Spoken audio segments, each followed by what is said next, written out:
আওয়ামী লীগ মারবে কিভাবে সেটা বলবেন। আপনি বলছেন আওয়ামী লীগ অপ্রাসঙ্গিক।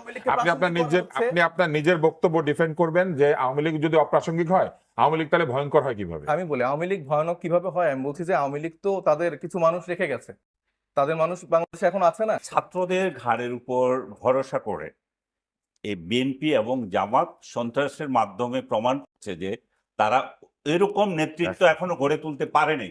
আজকেও প্রমাণ হচ্ছে যে বিএনপি এবং জামাত যদি সেদিন তাদের ওরকম নেতৃত্ব গড়ে তুলতে পারতেন তাহলে তো ওনারা রাস্তায় ডাক দিতেন। কিন্তু আপনি খেয়াল করে দেখেন, আপনি কে এখানে একজন প্রমাণ দেন যে বিএনপি কিংবা জামাত যখন ছাত্র আন্দোলন চলতেছে তারা এটা স্বীকার করছে এটা আমাদের আন্দোলন?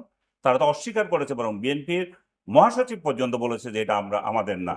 তো তাহলে আপনি কি আপনি যেদিন যাত্রাবাড়ির একটা রাস্তায় 22 বার আক্রমণ হয়েছে, আমি বলেছি যে এইটার সাথে সিমিলারিটি আছে 2013 সালের যুদ্ধাপরাধী বিরোধী আন্দোলনের সঙ্গে। আমি আশঙ্কা করছি যে এটা শিবিরের কাজ।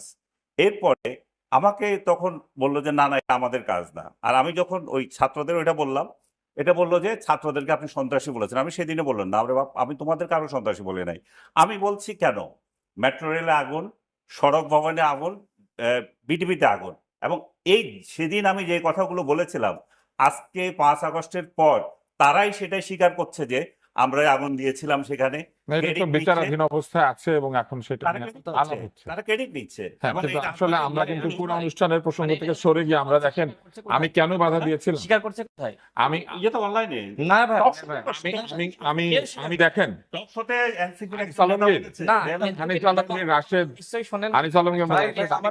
এবং সাইফ, আমি আপনাদের তিনজনকেই বলি আমরা কিন্তু আজকের আলোচনা থেকে দূরে সরে গেলাম কেন দেখেন ব্যক্তিগত আলাপের কারণে। রাশেদ যে একটা ভীতি আমাদেরকে দেখিয়েছেন যে আওয়ামী লীগ চলে আসবে, মার দেওয়া হবে, ভয়ঙ্কর ব্যাপার আছে, তারপরে হচ্ছে কথাবার্তা রেকর্ড করা হচ্ছে, কিন্তু যার নাম আপনারা উচ্চারণ করেছেন তিনি এখানে উপস্থিত নাই, সেজন্য তাকে নিয়ে আমরা এই আলোচনাটা না করি, আমরা তাকে উজ্জ্বলে আলাপ করি যে ধরেন এই বিষয়গুলি রেকর্ড করা হচ্ছে, তো রেকর্ড করা নিজে একটা অন্যায়। আবার আপনারা যার নামটা ব্যবহার করছেন রাশেদ, তিনি তো অত্যন্ত আস্থাভাজন সরকারের প্রধান উপদেষ্টা, তাকে নিয়ে নিউ ইয়র্কে বেড়াতে গিয়েছিলেন। তো আপনি একটু বলবেন কি যে আস্থাভাজন লোকজন এরকম কেন বলছে? গোপন বৈঠকগুলো করেছে সেই কথাগুলো আবার তিনি রেকর্ড করেছে কিনা আমরা জানি না, আমরা এইভাবে আলোচনা করতে চাই না, রেকর্ড করা জিনিসটা ভালো না। কিন্তু আমরা কোনো জিনিসটা জানতে চাই, সেটা হলো ছোটবেলায় আমরা কবিতা শুনতাম আর কি সাহেব, যে খোকা ঘুমালো পাড়া জোড়ালো বর্গি এলো দেশে, তো এখন তো বোঝা যাচ্ছে খোকা ঘুমালো পাড়া জোড়ালো আওয়ামী লীগ এলো দেশে, এরকম একটা অবস্থা তৈরি হচ্ছে। আওয়ামী লীগ কোত্থেকে আসবে? আপনি বলেছেন আওয়ামী লীগ এখন আর আলোচনার বিষয়ই না, কিন্তু রাশেদ বলছেন আওয়ামী লীগ ঢুকে পড়বে। হ্যাঁ, রাশেদ তো ওটা বললো। প্রথমত এটা আসলে আপনার সাথে আমার যদি কোনো ব্যক্তিগত আলাপ হয়, এটা আসলে বাইরে আনা বা এটা আবার বলা, এটা আসলে মোটেই সমীচীন নাই। আর ওনারা যেহেতু সিনিয়র লিডার, তাদের তো আসলে আরো ম্যাচুরিটি আসলে দেখানোর কথা।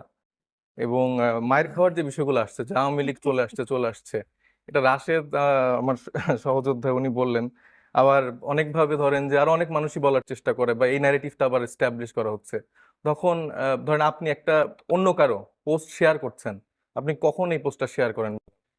যখন আপনার এটা ভালো লাগে। তা আমরা দেখি যে আনিস আলমগীর ভাইয়ের পোস্ট হচ্ছে যে ছাত্রলীগের পেজ থেকে শেয়ার হয়। না, সেটা তো ওনার হাতে কন্ট্রোলে নাই। না, তো কেন হয়? যেহেতু ছাত্রলীগের বয়ানটা সত্য কথা যে কারো পক্ষে যেতে পারে, কথাটা যখন আসছে যে কারো পক্ষে যেতে পারে, কিন্তু না আমার যদি ভালো না লাগে আমি কেন শেয়ার করব? আপনি ভালো দিবেন না, কিন্তু অন্য কেউ শেয়ার করলে আপনি সেটা নিয়ে আপনি উষ্মা প্রকাশ করতে পারেন না। বাক স্বাধীনতার জগতে ধরেন এই মুহূর্তেই যদি আমাদের কথা কেউ শেয়ার করে, তাহলে তো আপনি কে শেয়ার করলো ওইটা দিয়ে তো তাকে আপনি বিবেচনা করতে পারেন। এটা আসলে খুবই মানে অ্যাকুরেট থাকা উচিত। হ্যাঁ, তো সরকার আমাদেরকে নিষিদ্ধ করেছে ফেসবুকের পেজগুলো নড়েচড়ে কিভাবে? ফেসবুকে যে তারা বাইরে থেকে বিভিন্ন ভাবে টাকা পাঠায়, তাহলে বাইরে থেকে শেয়ার হয়, তো বাইরে থেকে অনেক কিছু শেয়ার হয় না। এটার জন্য তো আমাদের বাইরে থেকে মানুষ অভ্যুত্থান হচ্ছে সেটা বলে না। আমাদের সাথে বসেই যদি কেউ এই জিনিসগুলো প্রচার করতে থাকে, আপনি জুলাই 23 তারিখের একটা স্ট্যাটাসের কথা না, আমরা ওখানে যাব না। না, এটা যাওয়া উচিত না, যাবেন না। না, আপনি আলোচনার বিষয়বস্তুতে থাকবেন। এটা আলোচনার বিষয়বস্তু। আপনাকে আমি যে প্রশ্ন করেছি আপনি সেই প্রশ্নের উত্তর দিবেন। জুলাইয়ের অভ্যুত্থানটা করার পরে আপনি যদি এরকম মানুষকে বারবার করে সুযোগ দেন এবং তাদেরকে বলেন যে এটা আলোচনার বিষয় না, তাহলে তো সেটা তো আসলে না, আমরা এখানে যে বিষয় নিয়ে আলোচনা করছি আপনি সেটা নিয়ে বলবেন। আমি আপনাকে প্রশ্ন করেছি, আপনি ওটা নিয়ে উত্তর দেন। হ্যাঁ, আমি বললাম, আমি সেটাই আমি আপনাকে এরই মধ্যে একজনের কথা বলেছি যে আমরা নাম উচ্চারণ করতে চাই না, সেটারই তো আমি কথা বলছি। আপনি যখন মাইর খাওয়ার কথা বলতেছেন, আওয়ামী লীগকে ফিরায় আনা, আওয়ামী লীগ তারা বিভিন্নভাবে তাদের বয়ান উৎপাদন করছেন, এটা কি আপনি এগ্রি করেন কিনা? বয়ান উৎপাদন করলে কি মানুষকে মারে? বয়ান দেওয়া কি অন্যায় নাকি? আপনি দেখেন মানে in a society where you are preaching free speech, সেখানে কেউ বয়ান দেওয়া কেউ নাকি? জায়গা বয়ান না। যে খুশি দিবে, সে কি আপনাকে মারতে আসছে? ওয়ার্ডিং আছে যে প্রুফ অফ জাস্টিফিকেশন, যখন আপনি একটা মিথ্যাকে রেগুলার বেসিসে মানে সুন্দর করে বলতে থাকেন, আপনি ধরেন যে মেট্রো রেলে উঠলেন, উঠে বলতেছেন আমি কোনোদিন মেট্রো রেলে এর আগে উঠি নাই, আজকে আমি তো উঠে- উঠি না এখনো। না না, আমি একটু কথা বলছি, আমাকে তো একটু উদাহরণ এক্সাম্পল দিতে দেন। আপনি যখন এই মেট্রো রেলে উঠে বলতেছেন যে আমি কখনো উঠি নাই কিন্তু ভালোই লাগতেছে, শেখ হাসিনা তো কিছু উন্নতি করছে। আবার আপনি পদ্মা সেতুতে ওঠার সময় যখন বলতেছেন যে মানে পদ্মা সেতু হয়েছে, এটা তো ভালোই লাগতেছে। তো এইভাবে যে আপনি পদ্মা সেতুকে ভালো বলা যাবে না। আপনি ভালো বলেন, কিন্তু আপনি তো এটার জন্য শেখ হাসিনাকে তো ক্রেডিট দিতে পারেন না। আপনি কি এটার জন্য শেখ হাসিনাকে ক্রেডিট দিবেন? পদ্মা সেতু নির্মাণের যেই ব্যয় হওয়া উচিত তার থেকে কত না না, গুণ কিন্তু যে সংস্কার এখন হচ্ছে, এটা ক্রেডিট কে পাবে? যারা এই যে ঐক্যমত্য কমিশনে যারা আছে, রাজনৈতিক দলগুলো আছে, তারা সবাই পাবে। ও ঠিক আছে, আপনার প্রশ্নের আমি উত্তর পেয়েছি। না, আমার কিছু প্রসঙ্গ এইবার আপনাকে আমি যে প্রশ্নটা করেছিলাম সেই প্রশ্নের উত্তর দেন। না, কিন্তু আমি প্রসঙ্গটা আমার শেষ করতে হবে, নাহলে তো আসলে হলো না। আপনি নিজের প্রসঙ্গ ঠিক করবেন, আমার প্রশ্নের উত্তর দিন। ডেফিনেটলি আপনি যখন কোশ্চেন করছেন সেটা তো আমাকে উত্তর দেওয়ার সুযোগ দিতে দেন হবে। প্লিজ দেন। আমি সেটা বললাম যে আপনি যখন এরকম করে আস্তে আস্তে ডেইলি বেসিস আপনি যখন একটা মিথ্যাকে ডেইলি বেসিসে বলতে থাকেন, আপনি যখন বলতে থাকেন যে এই সরকারের যখন চলে যাবে তখন হচ্ছে যে প্রধান উপদেষ্টা যিনি ছিলেন তার বাসায়ও সেরকম ভাবে হামলা হবে, যে ছাত্র প্রতিনিধিরা আছে, কিন্তু আবার তরুণরা আছে। হ্যাঁ, তখন কি আমি হবে? ভাই বলতে হবে, হ্যাঁ, কারণ তখন আমি কি হবে? যে মানুষটা এগুলো বলে যাচ্ছে শেষ করে দিন। সেটা আমার ডিফেন্ড করতে হবে। এটা আমাকে শেষ যদি করতে না দেন তাহলে এটা দুঃখজনক। তাহলে আপনি বলেন যে আমি বলবো না। আমি কি বলতে পারি? আপনি বলেন।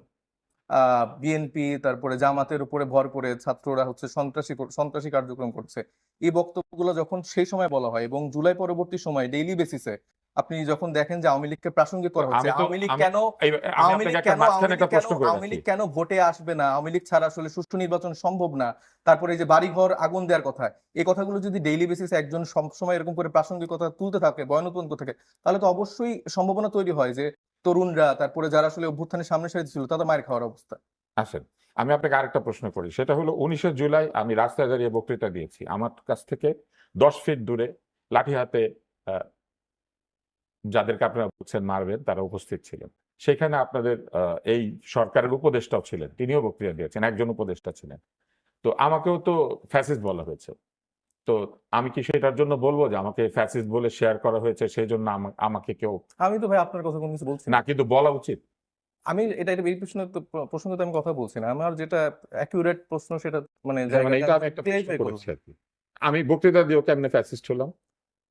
না, আপনাকে তো কেউ ফ্যাসিস্ট বলা হয়নি ভাই। আচ্ছা, ঠিক আছে। আসেন আমরা মূল জায়গাতে যাই। তাহলে কে মানে আপনারা মনে করছেন যে সত্যি সত্যি এখন যে পরিস্থিতি হয়েছে তাতে এই ধরনের সম্ভাবনা দেখা দেওয়ার সুযোগ আছে ইলেকশনের আগে? হ্যাঁ ভাই, সম্ভাবনা অবশ্যই আছে। কারণ আমরা হঠাৎ করে দেখছি ঝটিকা মিছিল হচ্ছে বিভিন্ন জায়গায়, বাংলাদেশের বিভিন্ন জায়গায়, আবার নতুন করে মানুষ অনুপ্রাণিত হচ্ছে কিছু মানুষের দ্বারা, যারা টক শোতে আসছে, যারা আসলে বিভিন্নভাবে নিজেদের সোশ্যাল যে হ্যান্ডেল গুলো আছে সেখানে রেগুলার বেসিস যখন বলছে আপনারা বের হচ্ছে না কেন, আপনাদের তো রাইট আছে, আপনারা ভালো আওয়ামী লীগের, আপনারা রিফাইন্ড আওয়ামী লীগের। আওয়ামী লীগের ধরেন মানে শয়তানের মধ্যে কি আপনি ডেফিনেশন করতে পারেন যে ভালো শয়তান খারাপ শয়তান? শয়তান তো শয়তানই। এটার মধ্যে আবার ভালো শয়তান খারাপ শয়তান এগুলার যে একটা বয়ান উৎপাদন করা হচ্ছে, এটার মাধ্যমে তো ইজিলি মানুষ তো যারা আসলে বাইরে আছে বা একসাথে আছে গোপালগঞ্জের মতো জায়গাগুলোতে যারা আসলে লুকিয়ে আছে যেসব সন্ত্রাসীরা, তাদের তো আবার টাকা মানে টাকা পাঠানো হচ্ছে, এবং তারা কিছু এরকম সিভিল সোসাইটির কিছু মানুষকে রাখতেছে যারা বিভিন্ন জায়গায় টক শোতে বলেন আমাদের সাথে ঘোরাফেরা করে এই বয়ানগুলো উৎপাদন করছে। তো এর মাধ্যমে তো আওয়ামী লীগ অবশ্যই ফিরে আসার কিন্তু সম্ভাবনা ধরেন এই যে এই অর্থের লেনদেন হচ্ছে কিংবা বাইরে থেকে টাকা পয়সা আসছে, এগুলা যদি জানাই যায় তাহলে সরকার সেগুলো বন্ধ করছে না কেন? এই যে ভাই আমি স্ট্যাটাসের কথা বলতেছি, আমি স্বাধীনভাবে একটা প্রসঙ্গ উল্লেখ করছি, আপনি আমাকে থামাই দিচ্ছেন। আমি আপনাকে থামিয়ে দেই নাই, কিন্তু আমি আপনি এই আপনাকে প্রসঙ্গগুলো বলেছি, উল্লেখ করতে দিচ্ছেন। আমি আপনাকে আপনি বলেছি বলছেন যে যে অনুষ্ঠানের নিয়ম অনুযায়ী আমার কোশ্চেনের বাইরে আপনি কথা বলতে পারবেন আমরা না। আজকের এই অনুষ্ঠানের শুরুতেই স্পষ্ট করেছিলাম যে কোনো ব্যক্তিকে আমরা ভাই আমি কোনো সরাসরি ব্যক্তি আক্রমণ আক্রমণ করব করছি না, এখানে জুলাই কোশ্চেনের কথাগুলো বলছি, এখানে কোনো ওনার সাথে আমার ব্যক্তিগত কোনো আচ্ছা ঠিক সম্পর্ক আছে, নেই। তো আমরা উত্তর পেয়েছি, আমরা এখন মামুন সাহেবের কাছে যেতে চাই। এবার